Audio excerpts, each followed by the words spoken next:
All right. We are live. We are getting started a little earlier today, folks. Thank you so much for tuning into our Lunch and Learn. I'm Jillian Graber, Executive Director of Protect PT, and we're here today with Ben Hunkler. This is the second time you're a guest with our community hmm Lunch and Learn, Ben. You were here with us last year. So welcome back again. And we're going to be going over this newest report that you guys have out with the Ohio River Valley Institute, known as ORVI, and this we're going to be addressing false solutions today. So first, I want to mention Ben comes to us from ORVI. He comes from a community advocacy work that he's done in the Ohio River Valley and offers communication and design support for releasing social media content and for report releases. And the ORVI Insider. So thanks so much for joining us today. And we're going to be going over today why buzzwords like carbon capture and hydrogen are floating around as proposed solutions to the climate crisis, and how these solutions have several flaws and really kind of continue our reliance on fossil fuels, and instead of bridging or transitioning to other types of fuel. So we're going to be talking about this a lot today, and this is actually a subject that I'm not super familiar with, so I'm excited to learn and for you to teach us all about this hydrogen and carbon capture new technology that some folks are kind of touting as this new solution. And I think that there are some important things that you can discuss today with us regarding what this really means for our future as a country. So I'm going to go ahead and hand it over to you, Ben, for us to talk about our first topic, which I think is hydrogen. That's right. Yeah, thank you so much for having me back, Jillian. I'm really excited to be here with you and with you all. And to give you just kind of a brief overview of a collection of ORVI's research on hydrogen and carbon capture, and what they mean both for the region, for the nation, for your community, and for your pocketbook also. So to start, I'm just going to kind of introduce some key takeaways. So if there's anything that you walk away from, that you learn from this presentation, I hope it's these four things, these four key points. The first is that right now the industry is feeling the heat. Fracking isn't really producing the economic returns that the industry needs to keep plodding along. And so hydrogen and carbon capture are kind of the latest life raft for the industry, now that the petrochemical boom has fizzled as well. And what blue hydrogen and carbon capture really mean are more drilling, more pipelines, more compressor stations, more fracking, and ultimately more pollution. The second key point is that hydrogen hubs, which we will kind of delve into a little bit later, are a bad idea for both the climate and for the environment. And again, we'll explore why later. We don't need more false promises. We've been sold hydrogen and carbon capture as these huge development projects that will create jobs, spur downstream development, and reduce emissions. But that's something that we've heard before, and it's something that's, again, likely to fail. And lastly, if we want to decarbonize our region's economy, hydrogen and carbon capture are the worst possible way to do so. But first, let's take a step back and explore what carbon capture really is, what it means, and what this technology looks like in our region. So carbon capture goes by many names. It goes by lots of acronyms, honestly. So you may have heard the acronym CCS or CCUS. That stands for carbon capture and storage, or carbon capture use and storage sometimes. But essentially, this technology boils down to something that's used to capture carbon emissions. In many cases, this technology uses these chemical compounds to absorb the carbon dioxide that's released in the flue gas from high emitting facilities. Think like coal-fired power plants or natural gas-fired power plants and other kind of high emitting industrial facilities. And then this carbon dioxide chemical mixture is then reheated. The the carbon dioxide is separated into pure CO2. And as you can see in this diagram in the top right side of your screen here, that carbon dioxide captured from these facilities, which here are represented by these blue smokestacks, is then transported via special carbon pipelines, which are really expensive, and they are not the same as natural gas pipelines. These would need to be constructed kind of from scratch in order to transport carbon throughout our region. And those pipelines take the sequestered carbon into underground storage facilities. So right here, these could be salt caverns, these could be depleted oil fields, and we really don't know the safety and the ultimate longevity of these types of facilities. Industries claim that these storage caverns can hold carbon dioxide in perpetuity, but there's really no research proving that point. And obviously there's no precedent for it either. And some captured carbon is also reused here on the right-hand side of your screen for what's called enhanced oil recovery. And this doesn't happen as much in our region. It's mostly based along the Gulf Coast and the Permian. But what this process is you essentially take this carbon dioxide and you inject it into oil wells. And the pressure from the carbon dioxide kind of ekes the last remaining oil out of these wells. The oil is then combusted, and obviously that creates more carbon emissions. And sometimes it creates more carbon emissions than were even collected from these high-emitting facilities in the first place. So that's one huge reason why carbon capture is a false climate solution. And next, I'm going to outline 5 major problems with carbon capture. The first of which is that it's an unproven technology. So even though carbon capture has kind of burst onto the scene in recent months and years in the media and in at the federal level, carbon capture isn't a new technology. Customized car insurance. It's actually been in development for about 4 decades. It's received 15 years of government investment, government subsidies for research and development. But despite that kind of timeline of research, of development, it's still not used in any large American power plant. And there are dozens of examples of high-profile failures of carbon capture technology, like the $54 billion Gorgon project in Australia that has failed miserably in trying to meet emissions reduction goals.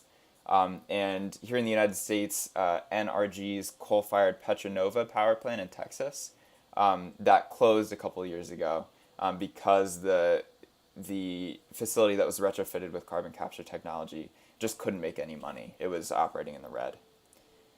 And at best, even if we assume peak performance and like the perfect ideal laboratory conditions, carbon capture technology is only able to capture about 90% of released carbon emissions. And that number also doesn't include all of the other hazardous air pollutants that come from coal-fired and gas-fired power plants and other industrial facilities, like volatile organic compounds, particulate matter, water pollution, other things that are incredibly hazardous to human health. And so especially if you're a frontline resident, this is a huge concern. Number 2 is that carbon capture is just super expensive.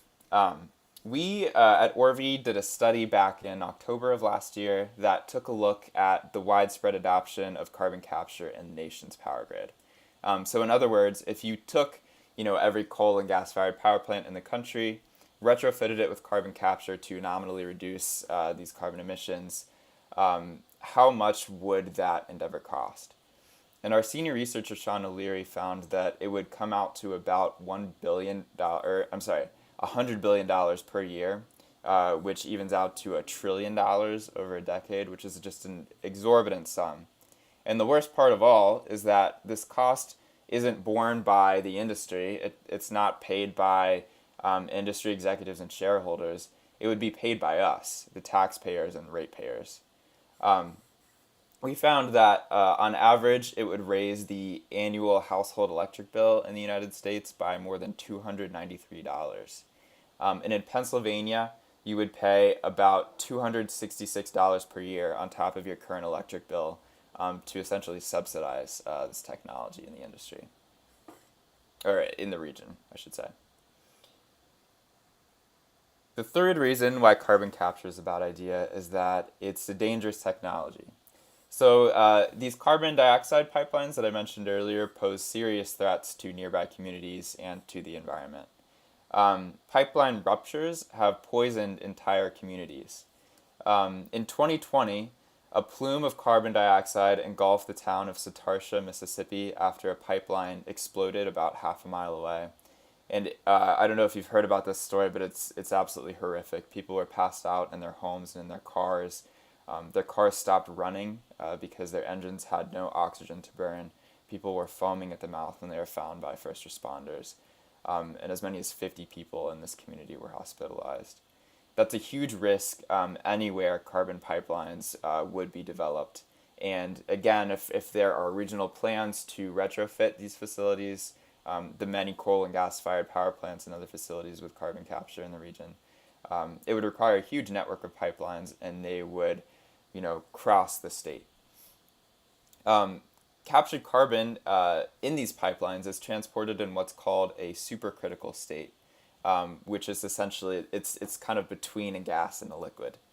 And to maintain carbon in this state, it requires tons of pressure, lots of compressor stations. So even more compressor stations per pipeline than natural gas pipelines. CO2 can corrode these pipelines as well, especially when water is introduced.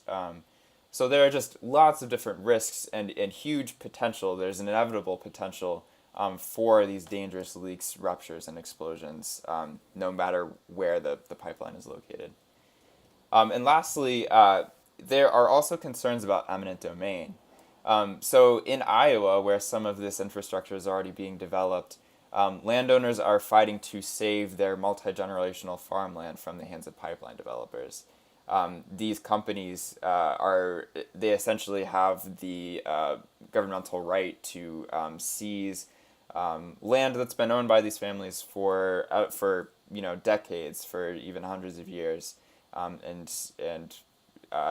build these pipelines, which can then ruin crop yields. They can lower property values, and also just in general endanger your family and your community. So Ben, real Yeah, quick before we go on to the next slide. yeah, So I know that we do have one question already in the chat, and sure. it sounds like to me what you're describing here is kind of a repeat of what we saw with like some of the other schemes that the oil and gas industry has come up with over the years, when it's like, well, gas prices are low, so we don't, so natural gas is not making the industry money. So then Mm-hmm.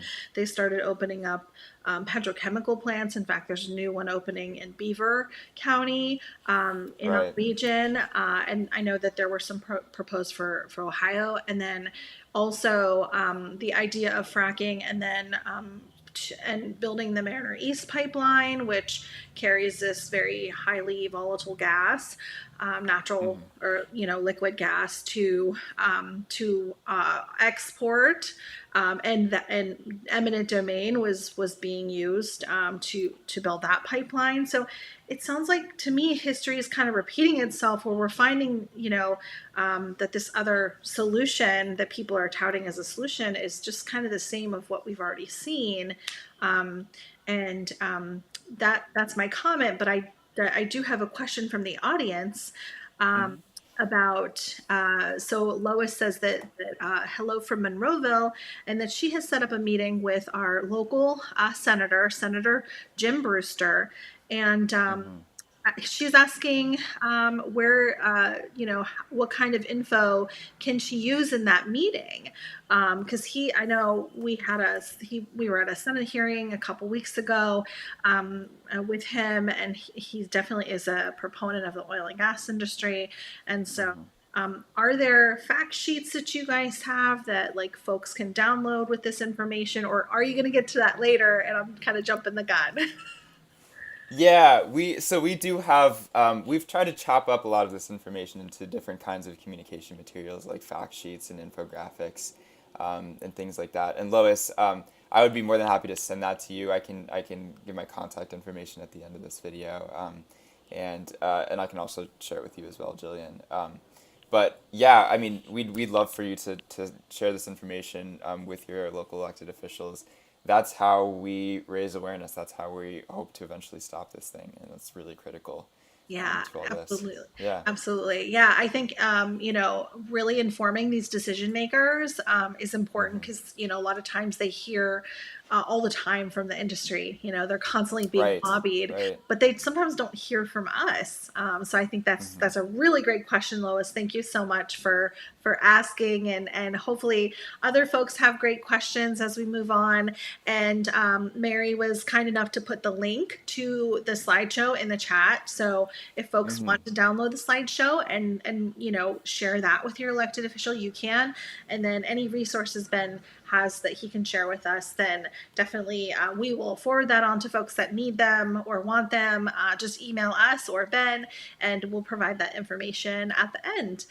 So I'm going to go ahead and let you move on. We've got some other great comments in the chat. Thank you so much for getting the comments going. And Hmm. yes, we're going to share the slides.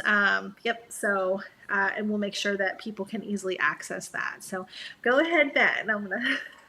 Sure thing. Yeah. And just to underline the other point that you've made, Jillian, it's like deja vu, right? It is it's exactly like the petrochemical industry all over again. And I will get to that a little bit later in this presentation, but it's frustrating, and yeah, I we will more on that later. Um, but first, another key point about carbon capture is that, again, it means more fracking and more emissions, just like the petrochemical industry before it. It's another false solution that has been pitched to us as both a climate solution as well as an economic solution. So proponents are saying that this build out will create jobs, that it will boost our economies, that it will uh, bring in an era of prosperity in our region. And we have many reasons to believe that that's not the case. Um, and as for the climate, more upstream extraction means more climate warming methane. So if we're going to retrofit these natural gas fired power plants with carbon capture technology, that gives the industry license to drill even more gas because they now have this kind of stamp of approval. This is a climate solution because we're using carbon capture. And ultimately, the more gas wells that are drilled, the more methane leaks into the atmosphere, and the more climate change is exacerbated. And we have another comment from the Yeah. audience. And Mm-hmm. Jay Rindy says, in addition to the pipe leaks, when CO2 is Mm-hmm. injected into the subsurface rock, there are examples of resurfacing and killing herds of livestock. Wow, I didn't even think about that. Looking Yeah. forward to the info on the subsurface injection. Yeah, that is a really good point. I didn't think about that. Absolutely. Yeah, that is a great point. The industry claims that these storage facilities are non-porous, that they don't allow any carbon captured carbon to leak, but there's no guarantee of that. And again, another important point is that all of this right now is prospective. There's no precedent for any of this carbon storage, and so the industry can claim that it's safe. They can claim that it's effective, but we really don't know until, God forbid, it's put into place. Um, and yeah, go ahead, Jillian. There was actually a news article just recently on ABC News Mm-hmm. about this that I thought that when I saw it, I was like, we're going to be talking about this. I'm going to go ahead and post the link in the chat because it was a great news article. And That'd be great. it's about Cancer Alley in Louisiana, and actually Mm-hmm. an activist that I know, Travis, is in this video. So Yeah. and some other folks in Louisiana that have been working and fighting this in their community. So I thought I would share it since it's really it's not just the Ohio Valley. It sounds like it's very nationwide that this is happening. So I Mm-hmm. just wanted to I'm going to share that video on the chat while Ben continues educating us on carbon capture. That'd be great. Yeah, so in the last major point about carbon capture is that despite what industry insiders might claim, it doesn't create jobs. So it's a capital investment. This technology is that would um, maybe create a handful of temporary construction jobs, but there aren't permanent maintenance jobs to monitor this technology. You know, you slap it on a coal-fired power plant and then you let it do its thing. And worse than that, it would also lock the region into the fossil fuel economy that has so far failed to produce significant job growth and local prosperity. Widespread adoption would also divert resources and attention from actual job creating development opportunities like clean energy, like energy efficiency, that would be better for the climate to boot.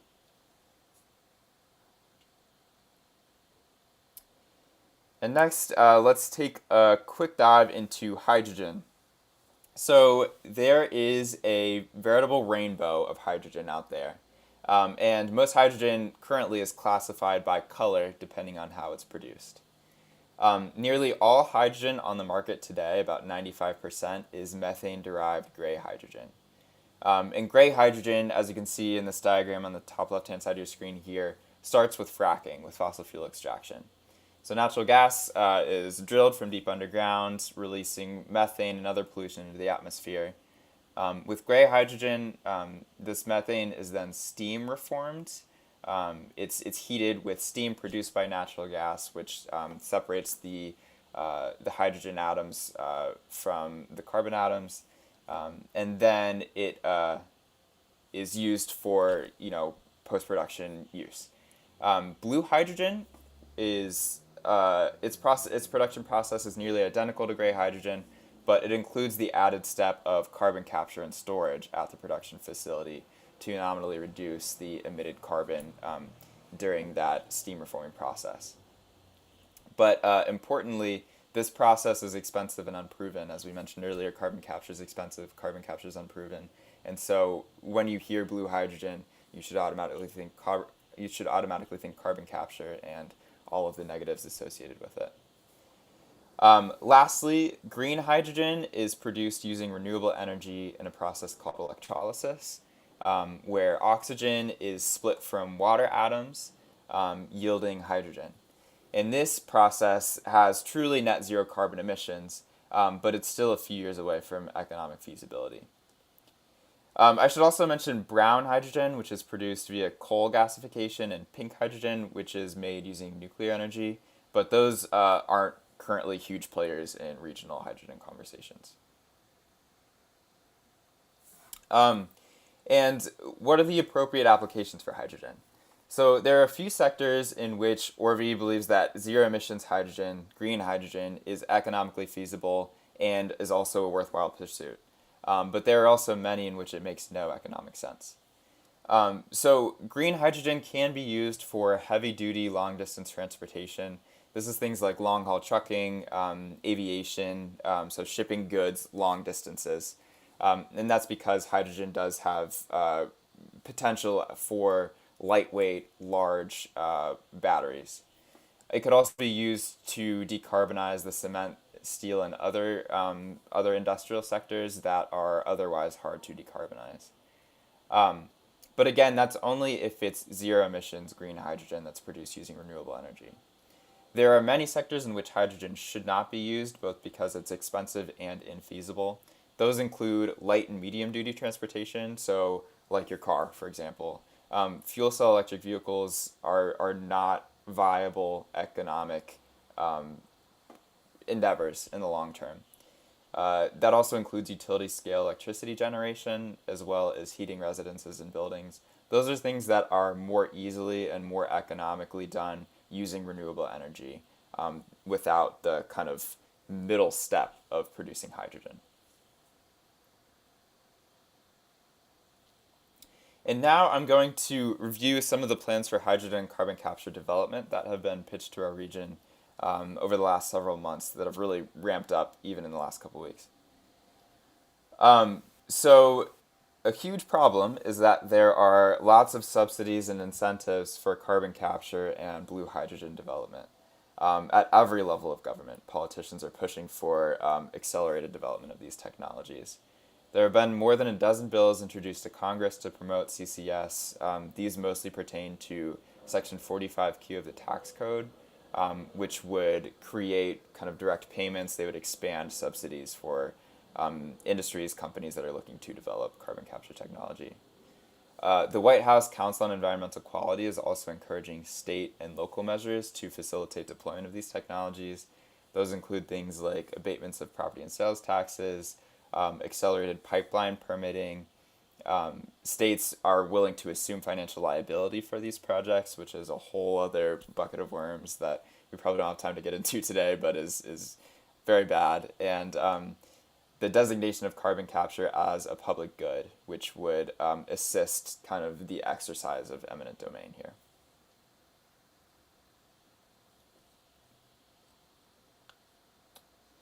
And you may have heard about hydrogen and carbon capture hub plans, which have been they've been pushed in Pennsylvania and in West Virginia and Ohio in the last couple months. Governor Wolf submitted a formal proposal to develop a hydrogen and carbon capture hub in Pennsylvania in May. And funding for these hubs is outlined in the bipartisan infrastructure law that was passed last year. It outlines $8 billion for a fleet of 4 or more regional hydrogen hubs. One or potentially 2 will produce green hydrogen, but the other 3 will produce blue hydrogen. And all of the hubs that have been proposed in Ohio River Valley states are likely to produce blue hydrogen because the methane, the natural gas required for them is in abundance here. And so these hydrogen hubs would essentially retrofit carbon capture or carbon emitting technologies with CCS, and then it would link them with a sprawling network of pipelines for transportation and sequestration. It would essentially be a regional version of the build-out that we've been discussing thus far. And proponents, again, are claiming that these hubs will reduce carbon emissions, create jobs, and spur economic growth in our region. But that's unlikely to happen. And this little schematic kind of shows at a rudimentary level what the hydrogen hub build-out could look like. So again, natural gas and coal are extracted from our region. They go to gas and coal power plants as well as other factories. These factories are retrofitted with carbon capture technology. The carbon capture is taken by pipeline to carbon sequestration. The gas is also used to kind of fuel or as a feedstock for these steam reforming hydrogen production facilities, which also have carbon capture technology. The carbon captured there is transported via pipeline back to the underground carbon sequestration facilities. And the blue hydrogen that's produced would go to any number of industrial applications. And of course, politicians and industry aren't concerned about the economic or kind of cost-effective forms of hydrogen production, and so they would use it however they deem profitable.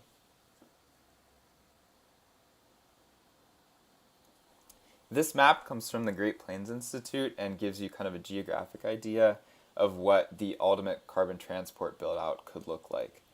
So these are all potential pipeline networks that could be constructed as part of the DOE's $8 billion bipartisan infrastructure law funding for these hydrogen hubs. And as you can see, it's absolutely massive. So all of these pipelines, as we've discussed before, pose a risk to nearby communities. They could explode, they could leak, carbon could rupture and injure livestock, as was mentioned earlier in the comments. This is just to convey kind of a sense of scale and scope here.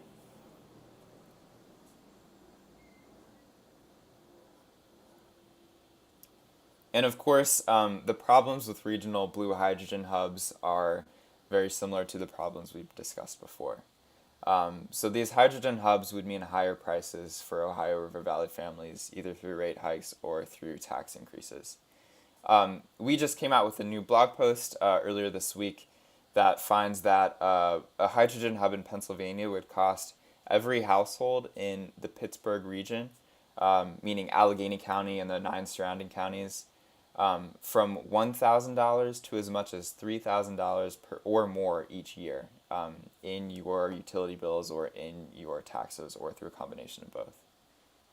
Which is again just an exorbitant sum, and it's something that's borne by us, by ratepayers and taxpayers.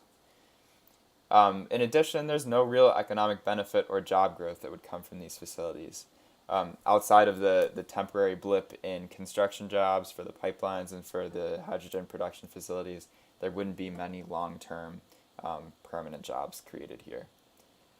These hubs would mean greater emissions and more localized pollution for frontline communities, and a closed door for better and cheaper solutions like clean energy and energy efficiency retrofits. Um, and really importantly, throughout this entire process, there have been few opportunities for environmental justice communities who are already burdened by large amounts of pollution to really provide input on the construction of this facility. They haven't had a seat at the table. Um, and so that's a huge concern and something that we're really pushing for is more public input in the decision making processes here.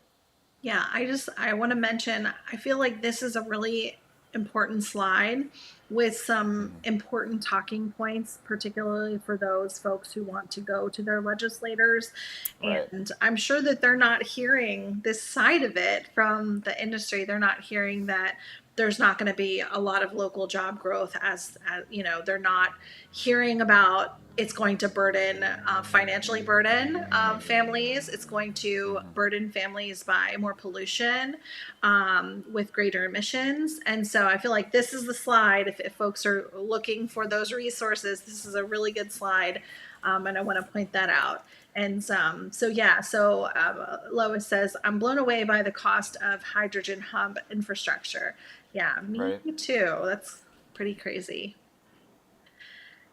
So I'm gonna go ahead and put myself on mute again so you can continue on then. Sure. Yeah, and I'll send around this new blog post too that explains why this cost is so great. Um, and yeah, I'll send that around in an email after this presentation. Um, but to return to something that we had briefly discussed earlier, Jillian, this is really just a continuation of these false promises of jobs and prosperity that our region has that have been dangled in front of our region for years. Um, and we're still waiting. So, oil and gas representatives and their political allies have promised these kind of silver bullet economic solutions for more than a decade.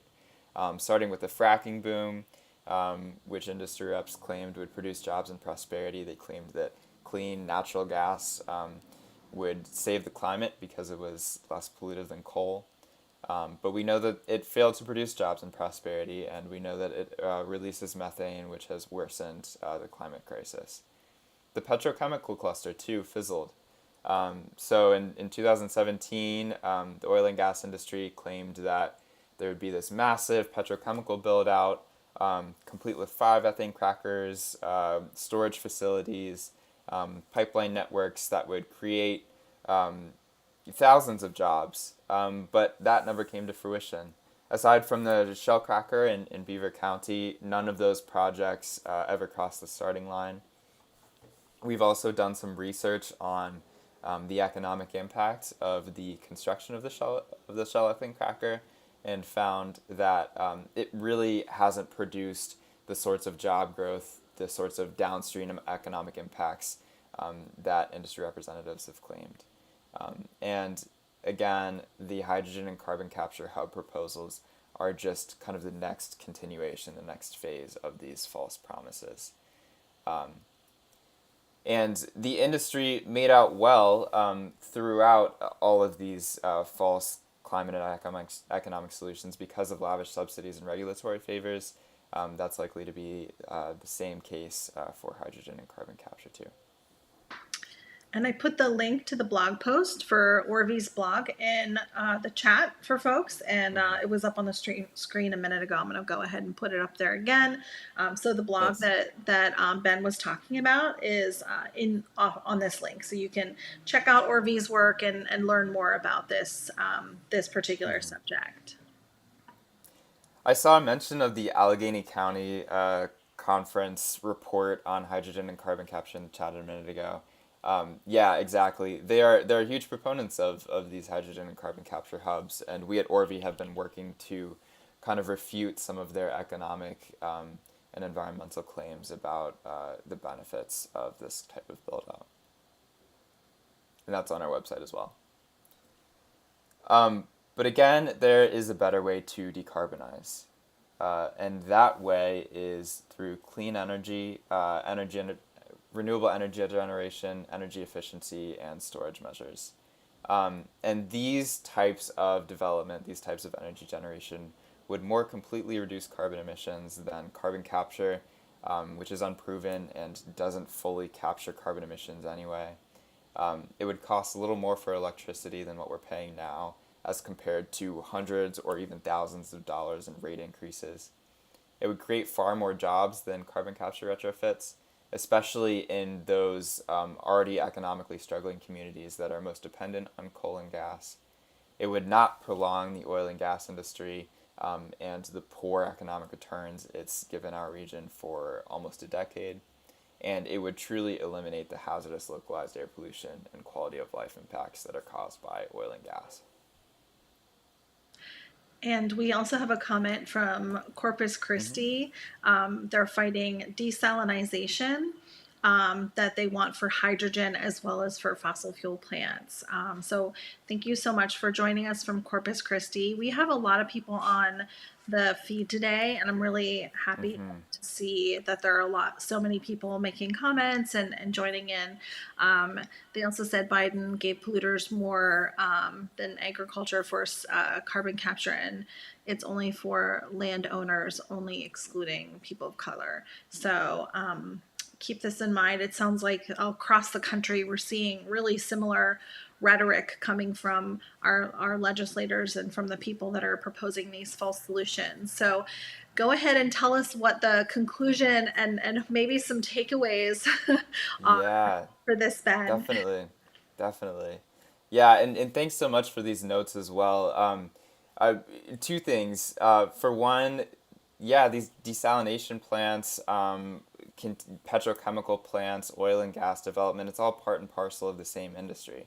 Hydrogen and carbon capture, they may sound like climate solutions. Carbon capture sounds like a good thing, but it's just a continuation of oil and gas political and economic dominance in our region and across the U.S. And it's also important to note that these facilities, these carbon capture hubs, do target Black, Indigenous, and communities of color. These are already burdened communities that suffer disproportionate effects from oil and gas pollution. And oil and gas companies want to further exploit these communities by building more pollutive industry where it's already rampant. And yeah, go ahead, Jillian. Yeah, that was something that was mentioned in the article that I shared. This was an article, again, from ABC News, and I put that in the chat earlier, and it's available on YouTube. So definitely after this, check it out if you're interested in learning more about this, folks, because I think it's really important to know that, number one, we're not alone, that there are other people all over the country that are dealing with the same issues that we are. Absolutely. And that this is as this this is promoting it sounds like a public subsidy of oil and gas and a public subsidy of of this industry. So not only are we paying the economic price within our individual pocketbooks, but we're also paying the price with poor, even poorer emissions than we already have. So the only proven carbon capture is natural. I agree. Maybe I know trees are really good at That's true. capturing carbon That's true. and Trees are emitting the original carbon capturers, That's right? right. Yeah. That's right. Let's move on to tree. All right, go ahead with some conclusions, Ben. Definitely. So, to conclude, I just wanted to revisit those four key takeaways that we briefly talked about in the beginning. And again, these are four just incontrovertible facts. Hydrogen and carbon capture plans mean more drilling and more fracking waste. A regional hydrogen hub, whether it's in the Ohio River Valley, whether it's along the Gulf Coast, would be wildly expensive, and we would likely bear the cost in our taxes or electric bills. Um, and we would bear the body burden as well. Frontline communities would suffer disproportionately as a result of these development plans. A regional hydrogen and carbon capture hub would do a poor job of reducing climate warming emissions. Far better and more cost effective solutions exist. And even if this hub were built, it wouldn't spark major job growth and prosperity and would distract from clean air development opportunities that could.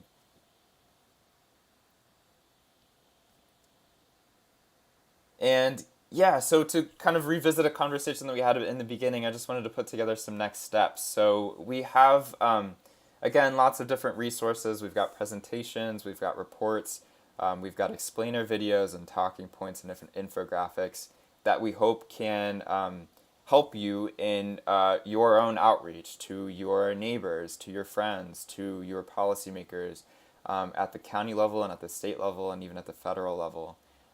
And I can share all of those with you via email. I'll share them with Jillian, and I can add my own contact information here somewhere, somehow. And we encourage you to engage with your policymakers and to, yeah, just kind of start these conversations because, Jillian, as you mentioned at the outset, it's a burgeoning conversation. There's not a lot of information about what these hubs would even really look like yet. And people are still trying to figure out what carbon capture and hydrogen mean for their region, for their communities, and for their families. And Mary just put the contact for Ben Thanks. on the in the chat. Great. So, and Mary, would you mind putting up there our so how people can get in touch with Protect VT? I know folks might be on our YouTube, and that's a really great way to get in touch with us. Also on our website is a great way to get in touch with us in case we want to share any of this information. We often share out other information from folks like ORVI and others that are working in the area, just to really try to get these talking points out to the public. That's kind of our function. ORVI's function is develop these reports and develop all this Right. really important content. And our job as community advocates, as well as the community themselves, our job is to educate you and give you this information that ORVI has spent so much time and effort putting together. So we can all hopefully be that channel to our lawmakers to let them know that we don't really want this in our communities. Yes, and thank you there for that, Mary. So yes, if you haven't signed up for our e-newsletter, please do that as well. So do you have, I'm trying to think, do you have any more slides for us, Ben? Just the little conclusion slide. That's All it. right, So, okay. yep. And I know we have, if you go to the next slide, I think there's also, there should be one for, oh, maybe it's on my slideshow presentation, for the next, so for our one second. Sure. I think we have the next, yes, so our survey. So if folks wouldn't mind taking our survey.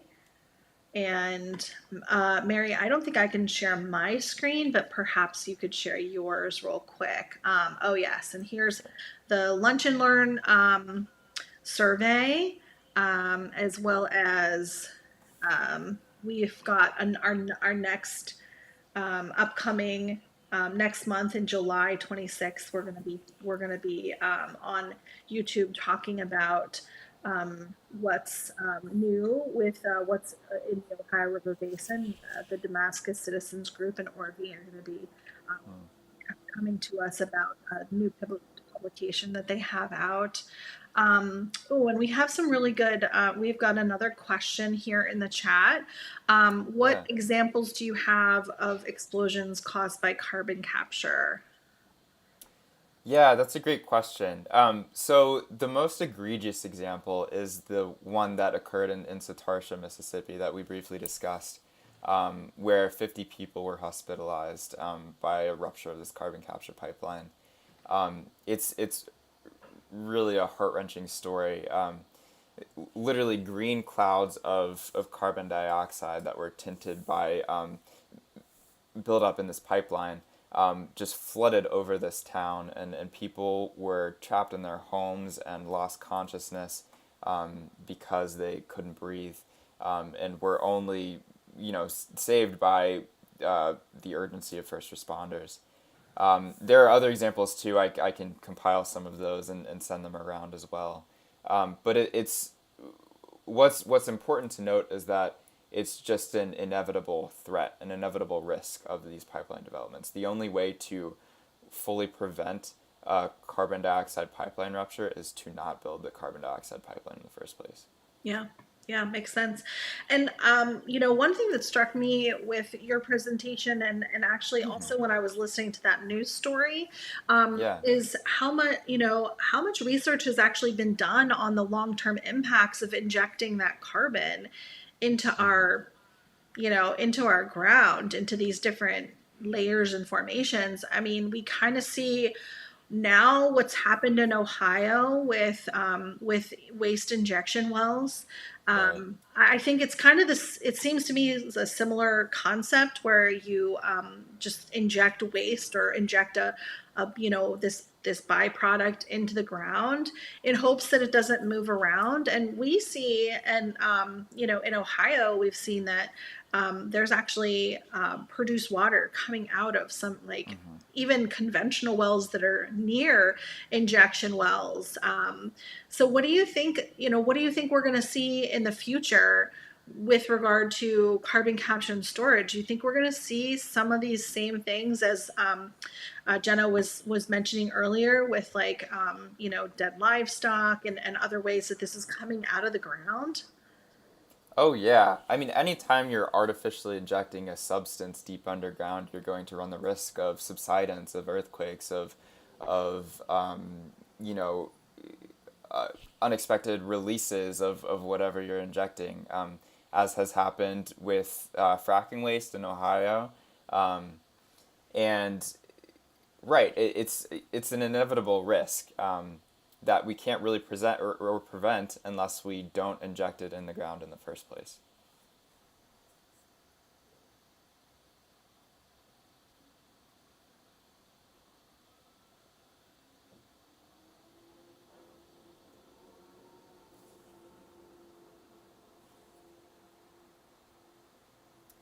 And I'll also add that please do reach out if you have any further questions or if there are any resources that you think could be helpful to your own outreach, or to your outreach to policymakers. That's something that I really enjoy doing is working with folks uh, who are, stand to be impacted by these facilities, who need more information or a different way to present this sort of information, or specific talking points to their region or to their community, to then deliver to policymakers or to neighbors or to whomever. That's something that I'm more than happy to do and would love to make the connection. And policymaker outreach is something that we are doing at ORVI as well. Nice. So we partnered with some policymakers, local elected officials, at the county level, Sarah, and at the state level actually. So State Representative Sarah Innamorato, County Council member, Allegheny County Council member Olivia Bennett, joined a webinar that we hosted. This was a couple of months ago about hydrogen and carbon capture. And they were there to just kind of ask questions on behalf of their constituents, and learn more about the issues. So that's something that we hope to continue doing both in Pennsylvania and beyond. Yeah. And I think, legislator education is such an important part of things that Mm-hmm. we don't, we sometimes forget about with all the work that we've been doing. Um, and let me see. Lois says, you've given a good deal of information. It's now up to us to meet our elected officials. May I recommend that we all do this? I agree, Lois. I think we should do that. And share this information. So the link should be in the chat for the actual presentation from today. And Ben, are there hot links in there? Because I saw some things that looked like they were linked. Are there Mm-hmm. links in the presentations that folks can learn more about? Yeah, there are a few links, and one of them is a link to an interactive map that we produced back in October of last year. That you can go click in and go state by state and see how much more you would pay if carbon capture were to be enacted in the nation's power grid. Wow. So feel free to check that out, and yeah, it's a concerning cost for sure. Yeah, for sure. Great. And yeah, let me see. So I want to see before we head off today, do others Mm-hmm. have any questions for Ben? Um, and anything about carbon capture and storage. I feel like I learned a lot. Yeah. Thank you so much for sharing this information with us, Ben. I know this is a topic that is talked about a lot with the work that we do, and I'm going to Mm-hmm. try to. Oh, there we go. Every time I went to put us back on the screen, it was sometimes putting Mary on the screen. So sorry about that, Mary. I was trying to pop up this screen instead. Um, and so, yeah, does anybody have any final comments or questions? I also want to mention if you subscribe to our YouTube, it will give you reminders of when we have our new lunch and learns. We always usually have them on the last Tuesday of the month. Sometimes we do another day, depending on if it's a holiday season. We'll have something on a special day if it's going to conflict with a holiday. But thank you so much to Ben and ORVI. Thank you guys for all of the work you're doing to educate us and to give us materials that we can then use to educate our legislators. And yeah, and we also have Ben's contact information if folks want to get in contact with him directly, and maybe set up a meeting to Mm-hmm. talk about how to give this information to legislators some more. Um, oh, we have another final comment: saltwater and freshwater wetlands that cover only 1% of the Earth's surface, but store more than 20% of the climate warming carbon dioxide absorbed by ecosystems worldwide. So, yeah, maybe we should think about using the solutions we already have, like some of our Absolutely. natural already storing sources of carbon capture and storage. And Um, preserving those too. Yeah. That's right. That's right. And yeah, thank you so much for joining us today, Ben. And Mm-hmm. I'm excited for the next thing that Orvi comes out with because we always really enjoy having you on and talking about the work that you guys are doing. So thanks so much today for educating us, and we will make sure we use this education to hopefully talk to our lawmakers and other folks and maybe get some change in our communities because it's definitely Absolutely. needed. Right. All Yeah, right. thanks so much for having me, Jillian, and thanks everybody. Thanks for all your hard work in educating your legislators and educating your friends and neighbors and communities. We couldn't do it without you all, so That's right. That's right. appreciate it. All right, everyone. So subscribe and log into our email newsletter and into Orvi. Some of the great things that are in the video today. And thank you so much, Ben. And have a great rest of your day, folks. Bye. Take care.